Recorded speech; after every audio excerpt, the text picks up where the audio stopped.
আসসালামু আলাইকুম। আলোচিত বেনজির আহমেদ দুদকে হাজির হতে 15 দিন সময় চেয়েছেন, কিন্তু তিনি কোথায় আছেন? তিনি কি সিঙ্গাপুরে চিকিৎসার জন্য গেছেন? এটা কি কেউ জানিয়েছে? না। কেউ বলছেন যে তিনি ইতিমধ্যে সিঙ্গাপুর থেকে তুরস্ক, দুবাই, কেউ বলছেন স্পেন, কেউ বলছেন পর্তুগাল, এসব দেশে তিনি গেছেন। সমস্ত দেশগুলোতেই তার গোল্ডেন ভিসা, বিজনেস ভিসা, নানান রকম সব ব্যবস্থা করা আছে। এখন যে খবর এসছে কিছুক্ষণ আগে, আইজিপি বেনজির আহমেদ দুদকের কাছে সময় চেয়েছেন। বুধবার রাজধানীর সেগুনবাগিচায় দুদক কার্যালয়ে বেনজিরের পক্ষে তার আইনজীবী 15 দিনের সময় চেয়েছেন। দুদকের উপপরিচালক বরাবর সময় চেয়ে আবেদন করা হয়। এ প্রসঙ্গে দুদকের কমিশনার জহিরুল হক দুদক কার্যালয়ে সাংবাদিকদের বলেন, আমি শুনেছি দুদকের অনুসন্ধান দলের কাছে বেনজির 15 দিনের সময় চেয়েছেন, আইন অনুযায়ী তাকে সময় দেওয়া হবে। তার মানে দুদকও বুঝছে যে এই সময় না দিলে চলবে না। মঙ্গলবার জহুরুল হক সাংবাদিকদের বলেন, দুদক কাউকে নোটিশ করলে তিনি আসতে বাধ্য কিনা সেটা আইনে সুস্পষ্ট বলা নেই। না এলে ধরে নিতে হবে, তার কোনো বক্তব্য নেই। তবে তার সুযোগ আছে সময় চাওয়ার। সময় চাইলে দুদক 15 দিন সময় দিতে পারবে, এই এখতিয়ার কমিশনের আছে। গত 28শে মে বেনজির ও তার স্ত্রী সন্তানদের জিজ্ঞাসাবাদের জন্য তলব করা হয়। দুদকের প্রধান কার্যালয় থেকে নোটিশ যে পাঠানো হয়েছে তাতে বেনজির আহমেদকে 6 জুন এবং তার স্ত্রী ও কন্যাদের 9 জুন দুদকে হাজির হয়ে বক্তব্য দিতে বলা হয়েছিল।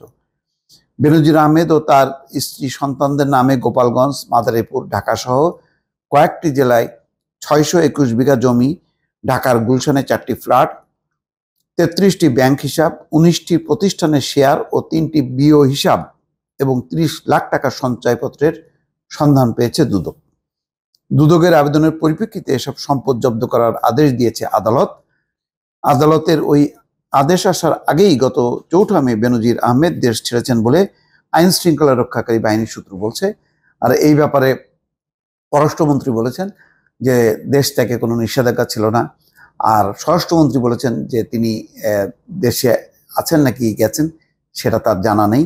এই ধরনের কথাবার্তা। বেনজির আহমেদ 2020 সালের 15 এপ্রিল থেকে 2022 সালের 30 সেপ্টেম্বর পর্যন্ত আইজিপি ছিলেন। এর আগে কমিশনার ছিলেন। মানবাধিকার লঙ্ঘনের অভিযোগে যে 7 কর্মকর্তার উপরে মার্কিন যুক্তরাষ্ট্র নিষেধাজ্ঞা দেয় 2021 সালের ডিসেম্বরে, তার মধ্যে তিনি একজন। এবং ওই সময় র্যাবের দায়িত্বে থাকা কর্মকর্তাদের পাশাপাশি এই বাহিনীর সাবেক কর্মকর্তারাও নিষেধাজ্ঞার আওতায় আসে। তার মধ্যে বেনজির আহমেদও ছিলেন। তখন বেনজির আহমেদ পুলিশের আইজিপি ছিলেন। সব মিলায় উনি একেবারে তার শেষ কর্মজীবন পর্যন্ত থেকেছেন। একেবারে এর মধ্যে আবার নিষেধাজ্ঞা নিয়ে তিনি যুক্তরাষ্ট্রেও গেছেন, পুলিশ সম্মেলনে ফিরেছেন, মহা সমারোহে তার বিদায় উদযাপন হয়েছে, একেবারে কাঁধে চড়ে নিয়ে, এসবও আমরা দেখলাম। তারপরে ওনার যে প্রোটোকল, মানে এলাহি কারবার, সেটা মানে তিনি এক্স আইজিপি হবার পরও, অবসর যাওয়ার পরও তার যে প্রোটোকল আর বর্তমান আইজিপির প্রোটোকল মোটামুটি একই।